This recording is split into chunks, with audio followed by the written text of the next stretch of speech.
लंबाई चौड़ाई के अनुदिश 10 मीटर, यानी लंबाई के अनुदिश और चौड़ाई के अनुदिश 10 मीटर चौड़ा रास्ता बना हुआ है।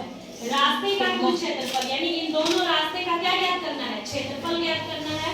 और कह रहा है रास्ते को छोड़कर, मतलब इस पूरे पार्क में से इन दोनों रास्ते को छोड़कर क्षेत्रफल आपको ज्ञात करना है। ठीक है, तो सबसे पहले हम निकालेंगे पार्क का क्षेत्रफल। पार्क का क्षेत्रफल के लिए लंबाई दिया हुआ है 800 मीटर और चौड़ाई दिया हुआ है 400 मीटर। तो पार्क का क्षेत्रफल कितना हो जाएगा, लंबाई गुणे चौड़ाई, यानी 800 गुणे 400 यानी कि 32,000 मीटर का स्क्वायर या वर्ग मीटर, दोनों लिख सकते हैं आप। ठीक, अब हम निकालेंगे रास्ते का क्षेत्रफल। तो ध्यान से देखिए, रास्ते का क्षेत्रफल निकालने के लिए ये आयताकार रास्ता है, तो हमें लंबाई और चौड़ाई दोनों चाहिए। चौड़ाई दिया हुआ है 10 मीटर है, लेकिन लंबाई हमको नहीं पता है। तो देखिए, अगर ये लंबाई के अनुदिश जो रास्ता है तो इसके लिए लंबाई कितना हो जाएगा, 800 मीटर और चौड़ाई कितना होगा, 10 मीटर। ठीक है, इस रास्ते के लिए देखिए यहाँ पे इसकी लंबाई हो जाएगी 10 मीटर और चौड़ाई कितनी होगी, 400 मीटर। किसी को कोई दिक्कत? तो यही मैंने यहाँ किया है, रास्ते का क्षेत्रफल EFGH का क्षेत्रफल प्लस IJKL, उसको मैंने नाम दे दिया है माइनस।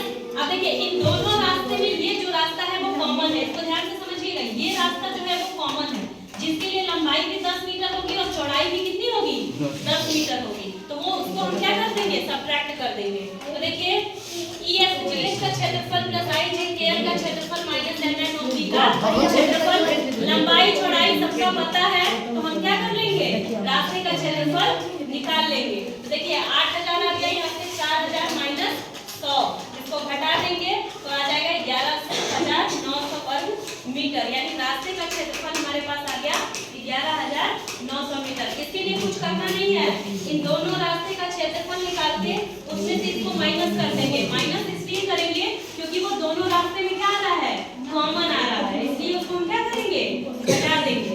अब कह रहा है कि रास्ते रहित इस पार्क का क्षेत्रफल बताइए। तो पार्क के क्षेत्रफल में से उस रास्ते को के क्षेत्रफल को घटा देंगे तो रास्ता रहित पार्क का क्षेत्रफल निकल जाएगा।